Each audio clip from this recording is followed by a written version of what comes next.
Hey folks, Scott Weingart here, and I'm about to be joined with Candace King for another episode of the One-to-One Nursing Podcast. Today on the podcast, we'll do a question and answer show, and I think you're going to love it. Candace, welcome back to a little One-to-One Nursing, our resuscitative nursing podcast. How you doing?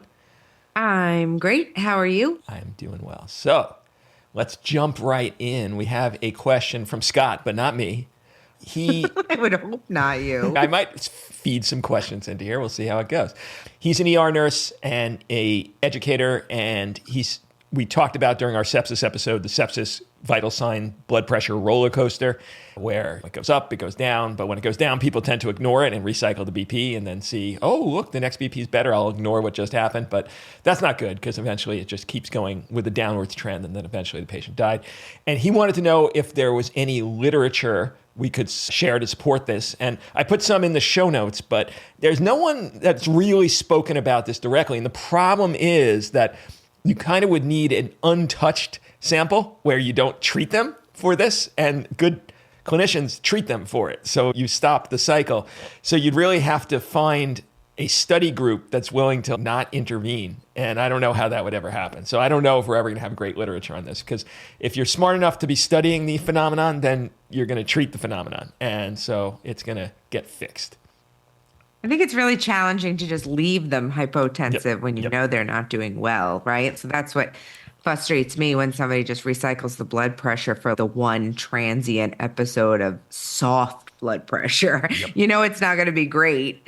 So yeah, I would agree with that. I don't think that there's great publications out there for people that are willing to say, I chose not to do the resuscitation. Absolutely. All right. Jessica asks, she loved our cardiac arrest episode. She wants to hear about post-ROSC management. And I say, Candace, if you're willing, we will make that the next topic after this podcast is post-ROSC. Sure. Yeah, that would be great. All right, Jessica. So look forward to that. Yeah, I think there's a few key steps that you need to do quickly, and then you really got to balance your ratio. So yeah, we could talk about that. All right, cool. All right, and now I don't have who sent this one, but they wanted to know, when you have a patient on both inotropes and vasopressors, maybe even multiple vasopressors, which one do you actually titrate when the patient drops their BP again? This is a great nursing question, Candace. So I'll pose it to you first, and then I'll see if I have anything to ice the cake with. I think it depends on who you're working with. I look at the global picture. Is the patient really tachycardic? Or their MAP, like they have a small pulse pressure? Like, what is their MAP? What is the goal MAP that you're looking for?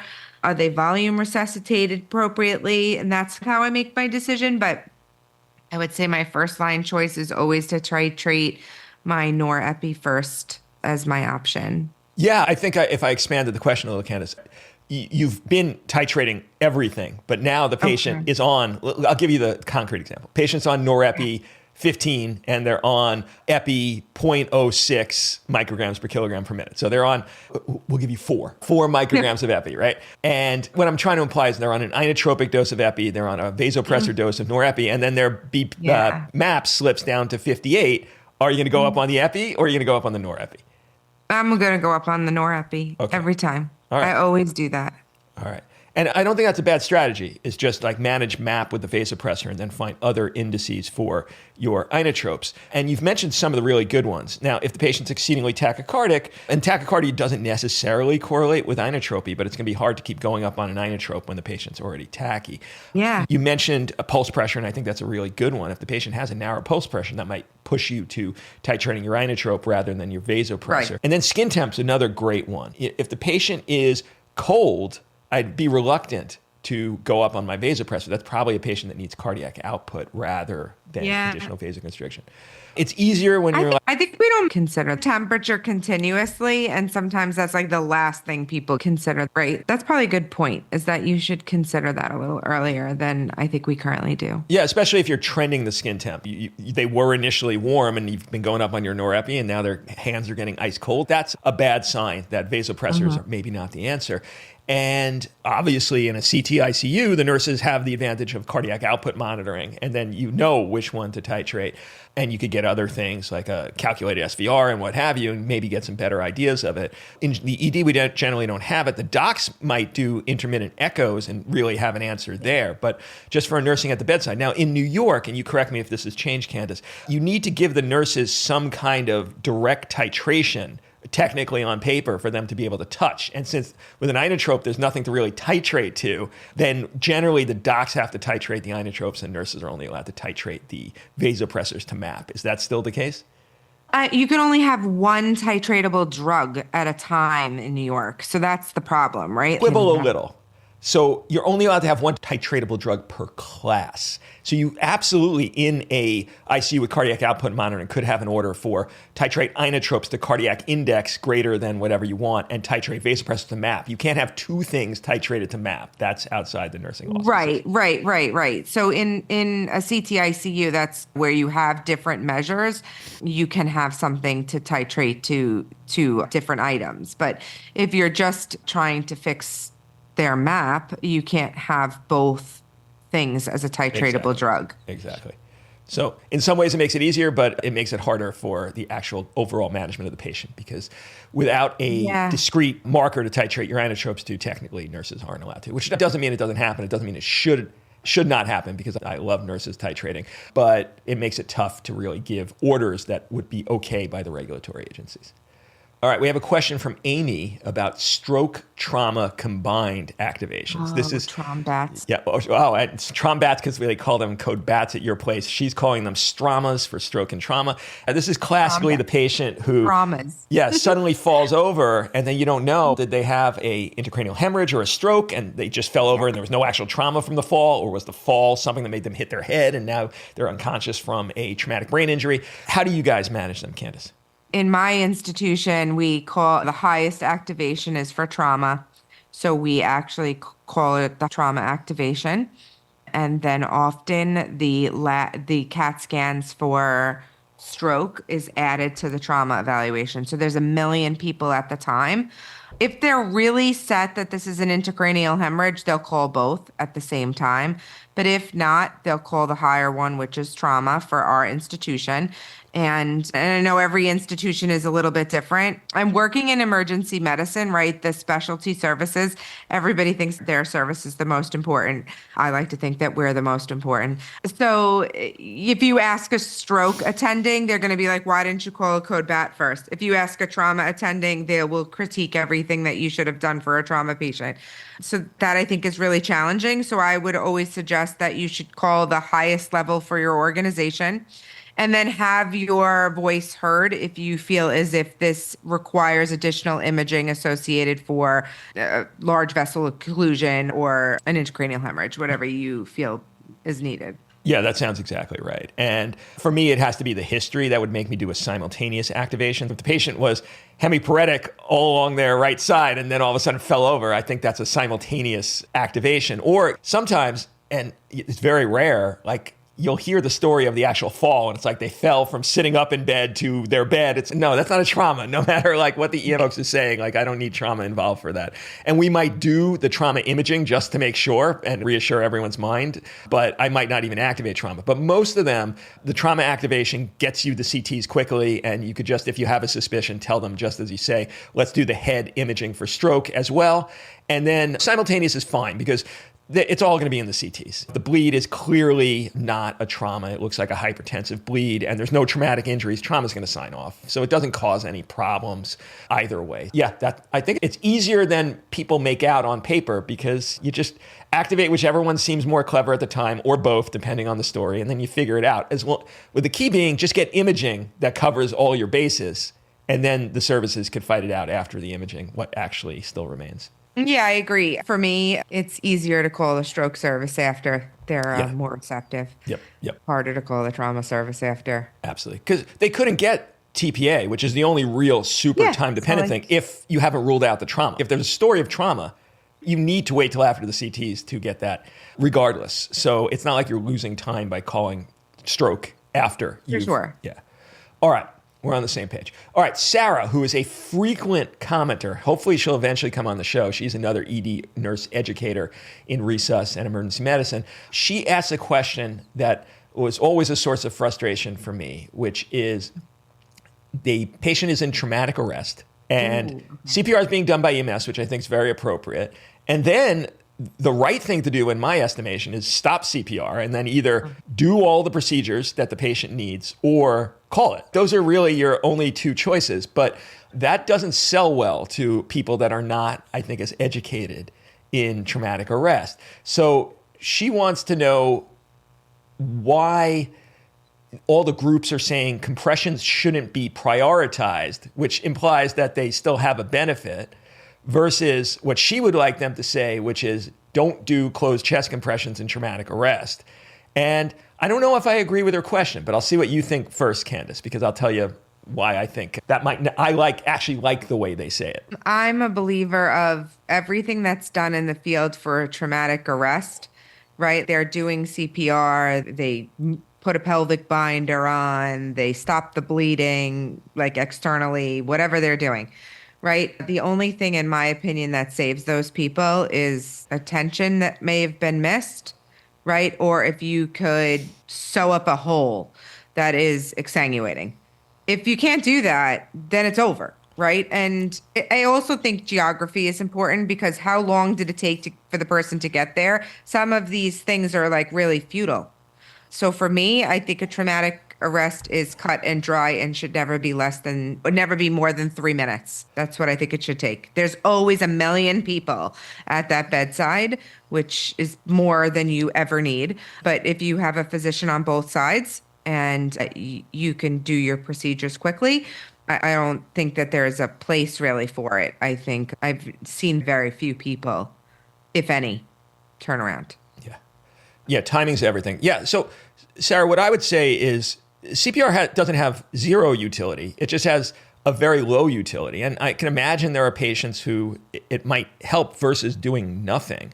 But the problem is, like, if you can do things, CPR is a barrier to them. So if, as Candace said, if the patient has an unrecognized tension, then CPR is going to make the finger thoracostomies more difficult and therefore shouldn't be done. It makes it unsafe. It's going to make a thoracotomy impossible and, it does have potential to save people. So for EMS to do compressions, and I know this wasn't your question, is appropriate. They should do whatever they can and then do compressions the entire way to the hospital. Once they get there, then a determination should be made. Should we just stop now? And if the patient has had extended time in the field in arrest, you should just stop. You don't do CPR, you don't do procedures. But if the patient's still viable, then they should immediately, in blunt or penetrating, have bilateral finger thoracostomies, unless, it's an isolated stab wound to one side of the chest, for instance, then you don't have to. But I don't think being clever now is the way. I think you just do it by protocol, which is bilateral finger thoracostomies, intubate the patient, start infusing blood products. If it's a blunt trauma, bind the pelvis. And then you make a decision at that point, stop or open the chest. And those are your only two decisions. So all of that, just as Candace alluded to, she said 3 minutes. I think all of that should be done in a minute. And then you should make a decision, stop or open the chest. And so at no point is CPR fit in. Now, there were studies done on Reboa in blunt traumatic arrest. And they were using Reboa instead of opening the chest, because once you've taken out the chest, then the implication is it's either abdominal or pelvic bleeding. And the balloon should markedly decrease that. And they were doing closed chest CPR the whole time, which is appropriate, because now ostensibly, if there was an abdominal or pelvic bleed and you put the balloon up and you're giving blood products, the CPR is what's going to circulate that blood. Without CPR, the patient's dead. It's not that CPR should be banned from cardiac arrest from trauma. It's that it prevents you from doing the stuff you need to do. And as soon as you have done the stuff you need to do, then the chest compression should start up again. And so that subtle wrinkle, I think, is really what's important to understand, is do them only when you have nothing else to offer, but the patient's still viable. And as they're putting up the Reboa, or the Reboa is now up, that's now a potentially viable patient. If the reason for their arrest was an abdominal bleed, you've now fixed the gushing blood. There's still going to be back bleeding from the venous side. You're putting blood products in. CPR is what's going to circulate that blood. And if the patient has any chance at all, that's what's going to do it. And when you look at those studies, and they weren't great, the Reboa balloon for abdominal and pelvic trauma was as good as a cross clamp of the aorta, which makes complete sense because it's just an internal cross clamp instead of it. That's how I would thread that needle, is don't do it because it prevents procedures. When you finish procedures, doing it to give yourself some time. If you have a patient with a blunt traumatic arrest that you did a thoracotomy on and you cross-clamp the aorta, and now you're going to the OR because the FAST exam shows massive bleeding in your abdomen, you're going to be doing open chest CPR that whole time. Otherwise, the patient's dead. And so closed chest CPR, while not as great, is the surrogate for that if you have ostensibly done some procedure that is going to get the patient stabilized. All right, anything else to add on that? I don't think so. I think like you and Jerry did a couple clamshells in our day, but most of them were for GSWs to the chest. Yeah. And you find a big hole and we're like, okay, this is over. Yep, agreed. And there's a lot of controversy on whether or not you should give blood products if it's been a really long time. Are you wasting blood products? Is that a resource that we should limit to people that are within minutes of the incident? There's a lot of stuff, a lot of talk on that. Yeah, I think that's exactly right. Look, if a blunt traumatic arrest doesn't code in front of you, they're dead. They're not coming out of the hospital alive. You should just call it at arrival. And we do that sometimes, and people look at us aghast, especially when it's a young patient, which is a lot of trauma. But it's just not fair. There's no neurologically intact survival for a blunt traumatic arrest that happened 5 minutes before arrival. You just shouldn't waste the blood products. Now, penetrating has a much better viability. So yeah, I think 10's a very reasonable number. But even some studies would say, again, they have to have coded right as they got to you or just a minute before to make it out. But I like the 10 minutes. And I think you should get practice at running these arrests. And so I don't mind going down, but we're not talking 20 units product. If you do a thoracotomy and you find nothing except an empty chest, and so these now ostensibly it's bleeding in the abdomen or the pelvis, or a massive head injury, which that latter one is what takes a lot out. Yeah. They're probably not viable. Now, if the heart starts up again, okay, we do what we got to do. That's a patient who should get every possible chance. You just call it at that point when there's no heart motion. All right. Sarah has a bunch of other questions. We'll see how far we get into this. Extubation in the ED. They never considered this when they had ICU beds. Post-COVID, that was a dream that no longer exists. ICU beds are always full. And so they wanted to start doing this. Now, I covered this in a podcast, but what do you think about extubation in the ED, Candace?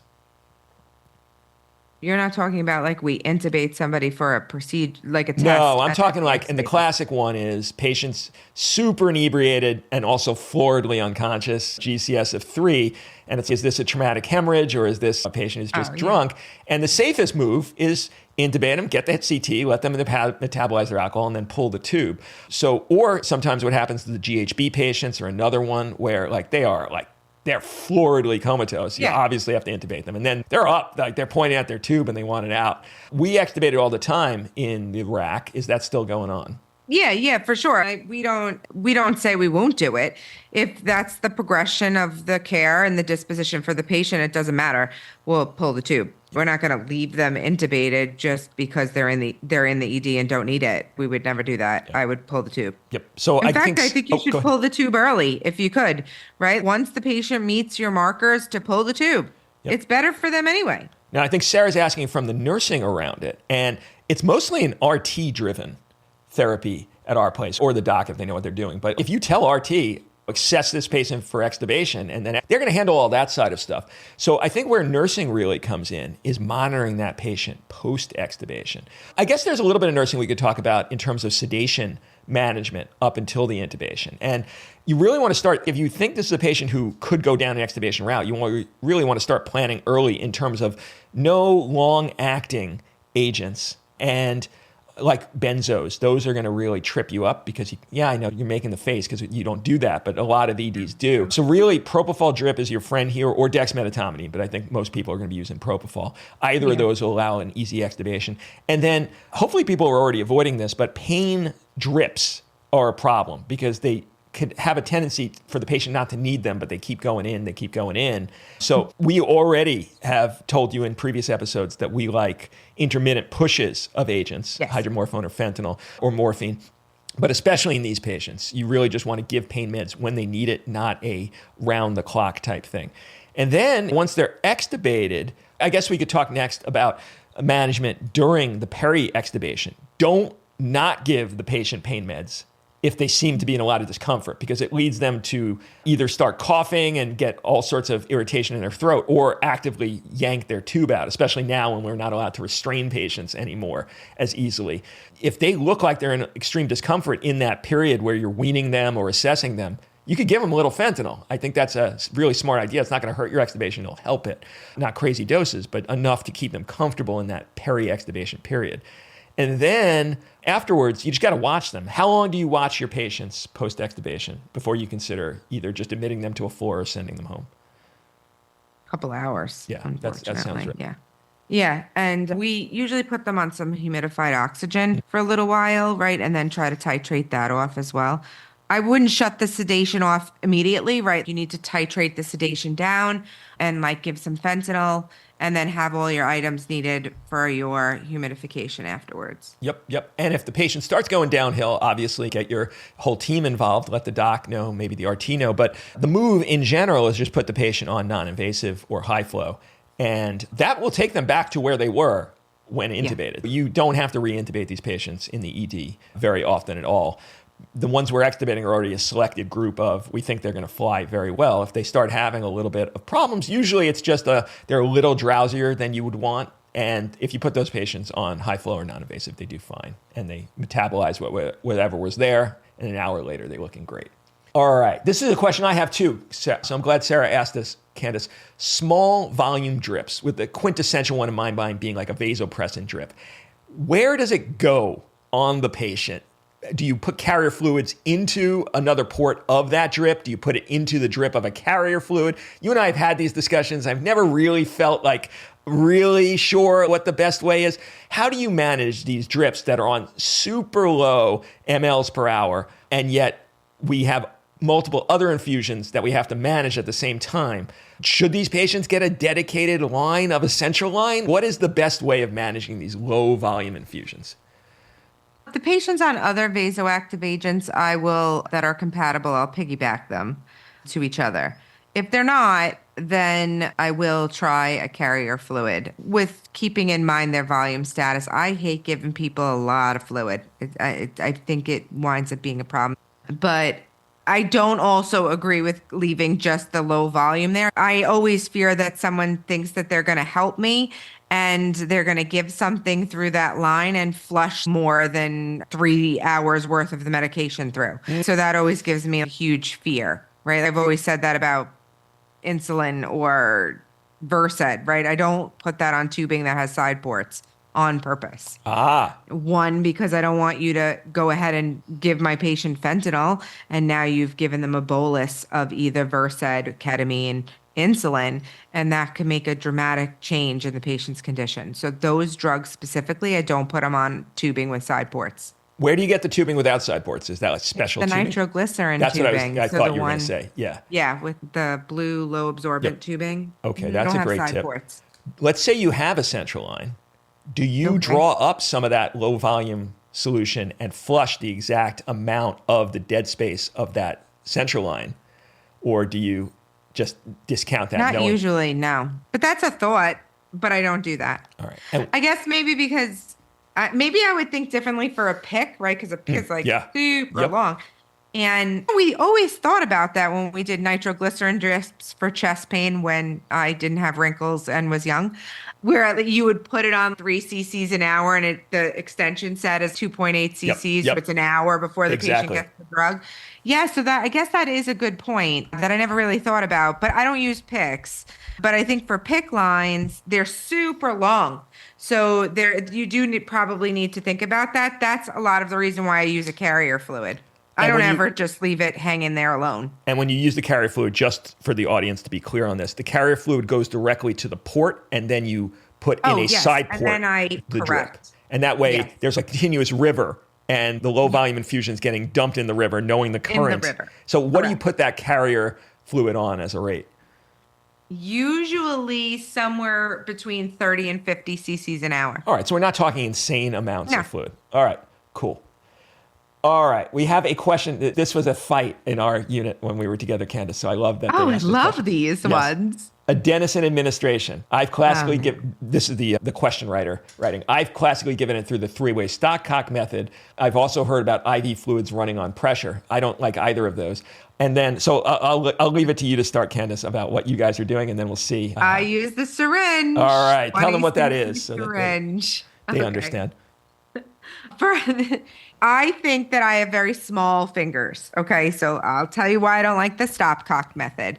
I have small fingers, and there's a lot of business happening, and you need to be quite fast and not distracted if you're going to use the stopcock method.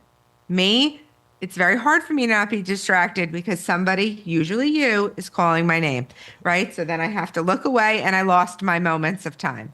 That's why I don't use the stopcock method. I don't put it in a bag either because I never really know how much time it's going to be till it gets there. So I don't do that either. What I do is use a 20 cc syringe. So I will draw up 16 cc's of normal saline, and then I will draw my adenosine as one unit. And I hook that up, and I don't swirl it around. I just draw my saline, and then I draw my adenosine, and then I push it all as one unit. Yeah, obviously, you're preaching to the choir here. When I first introduced this idea, and there was literature for it, there was a lot of fights amongst the nurses, Candace. They did not want this. They went to my vice chair and said, this is crazy. We can't do this. I had already showed them the studies. I had already cleared it with you first, which is what I do for any new thing, is I go to my nurse director, and we make this as a co-decision. And the nurses just didn't like it, which was baffling to me. It seemed like such an innocuous thing and so much easier. And it has better literature support than the three-way stopcock method, which we know from our own experience goes wrong a lot. You turn the stopcock the wrong way, or for whatever reason, it's just not open, even though it's turned the right way. It's always a cluster. Why do you think the nurses did not like this, Candace? I think some people are just, they don't like change. Yeah. I just did this yesterday, which is funny, right? I showed a new nurse who's new to my unit, and they had a patient in RVR, and they were like, oh, I don't know what we're going to do. We didn't know it was RVR. They were in SVT at some huge rate, 220. It was ridiculous. And I watched them give the adenosine, and I'm just standing there with my normal wrinkled up face saying, what are you guys doing? What are you doing? This is why it's not working. So I said, give me the adenosine. I'll just do it myself. Because I said, just mix it all in one syringe. They wouldn't do that. I did it myself, pushed it, and then we saw a change, right? And I said, this is the problem, is you're messing around with the stopcock. You lost 50% of your time. It's seconds. You have to really be, and then two people doing it is worse. I don't know when absolutely. you're done. What do you do? Some people hold the arm up. I'm like, what is happening here? Yeah, totally agree. You need a reasonable placement of your IV. It should be high up in the arm, preferably. AC is the best. And then you had mentioned the 4 cc's. I just start with the 12, just as you just alluded to. I never go 6. I just want to get it done on the first try. I just want this one and done. It's why I shock at the highest joule setting possible, just because we know there's no data saying that's any worse for the heart, but we know it has a higher first pass success rate. All right. So yes, do adenosine that way. I'll put notes and literature on that in the show notes. All right, last question, Candace. This is from Tad, or Thad. I'm going to go with Thad. Okay. He is a flight nurse. Okay. But I think this is applicable to regular ED nursing as well.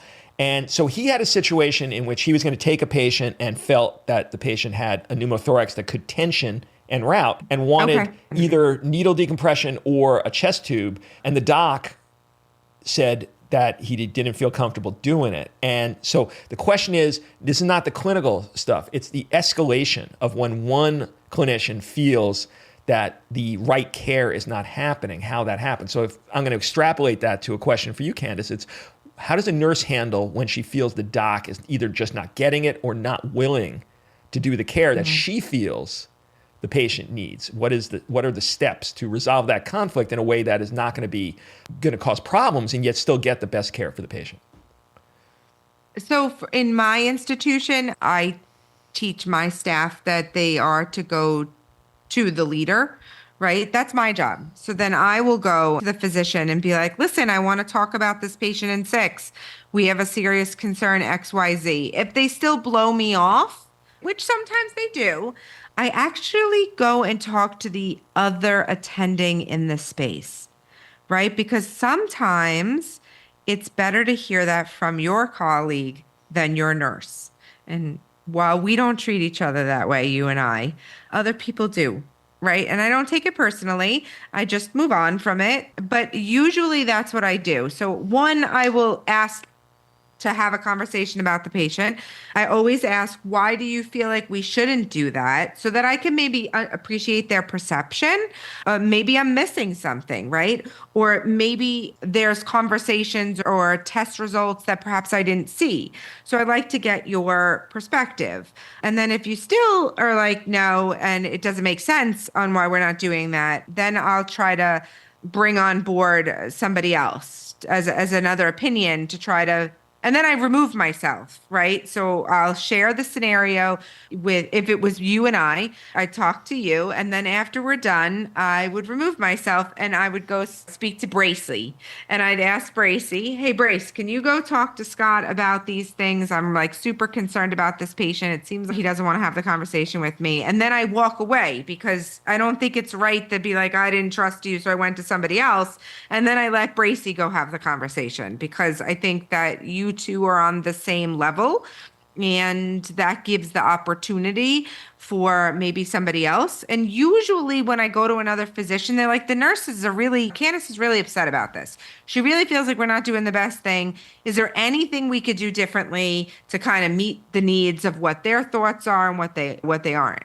For the flight medic person, I've been there and it's hard inside some of these. I've been in a helicopter, but for other people, they're in a fixed wing or what have you. There's still not a tremendous amount of space there, right? So you're quite limited on the care that you could give.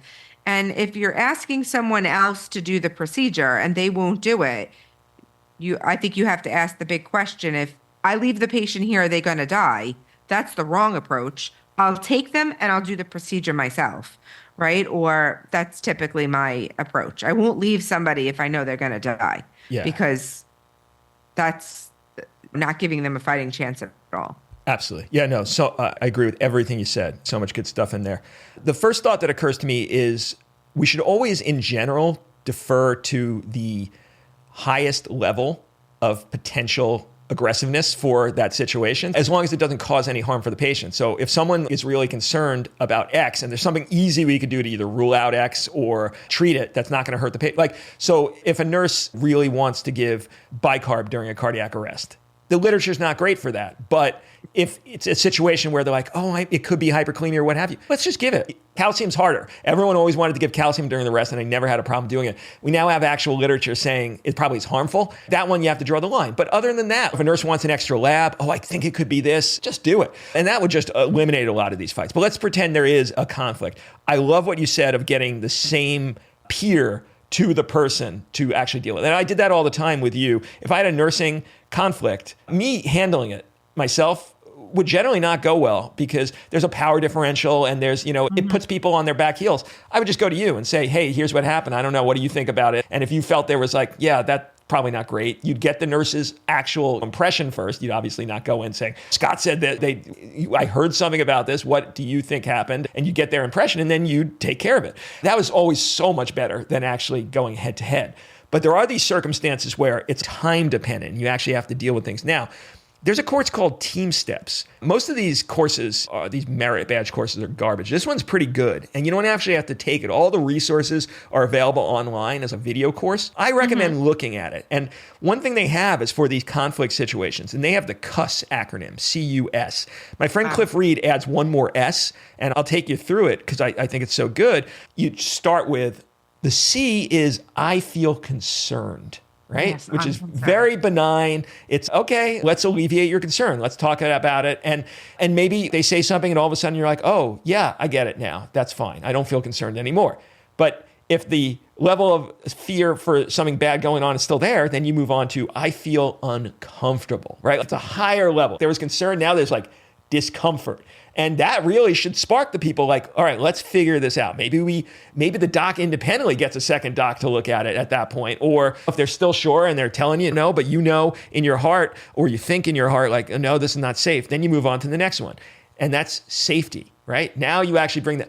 I feel this is a safety issue. Now, any doc who hears that should immediately not continue doing what they're doing, because they should know, even if they're right, it's going to spark a problem. Because if you're at the level where you're saying this is a safety issue, other people are going to be involved. It's going to be a whole rigmarole. Your clinical director is going to hear about it. The nursing director is going to hear about it. Just fix it now. If you hear someone say, I feel this is unsafe, or I feel this is a safety issue, shit's got to get fixed. Even if you're right, you got to figure out, you should be telling them, look, I really feel this is the right course. What should we do and then what could be done is all right, let's get a second party in there to look at this, or let's call up the clinical director and see what they think. You shouldn't leave it. But if they're still leaving it, then the last S that my friend Cliff Reed adds is stop, right?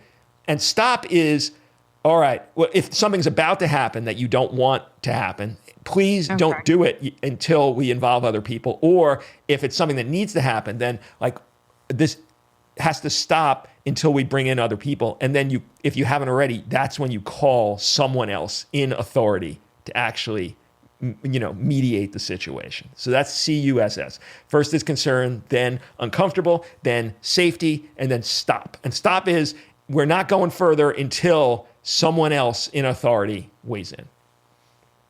Did the airline industry come up with this? All the good stuff in human factors, the airline industry came up with. Yeah. Because I think that I heard about that same premise a couple of years ago. And I'm usually involved in the S portion of it. Yeah. Or hopefully you're involved at the S, first S. First S. Yeah, before the... And then I caused the second S. Yeah, there we go. Absolutely. All right, Candace, we covered a lot of stuff. Anything else you want to add before we say goodbye? No, I think this is great. We really encourage all of your questions, thoughts, ideas for us to do more. It's super fun to spend time together. Absolutely. And so we have our topic for next time, Candace, but you'll forget about it. So I will, because it's better that way. Absolutely, yes. Then I obsess, I can't sleep. Yep. It's like a nightmare. All right, everyone. For Candace King, I've been Scott Weingart for the One-to-One Nursing Podcast, saying bye-bye. See ya. Hey, folks. Scott Weingart here. Just before you go, this episode of One-to-One Nursing is free, so we can get feedback, so people can understand what it's all about. But most of them will not be free. So if you haven't already, now is the time to become a member of EMCrit. And not only do you get all the episodes of the One-to-One Nursing Podcast, but you get all the episodes of the EMCrit Podcast, which has so much stuff that is directly relevant to your practice in emergency, critical care, and resuscitative nursing. So if you like what you hear, then please join. Just come on over to emcrit.org/join. And I think you'll be really happy to have done so. Bye-bye.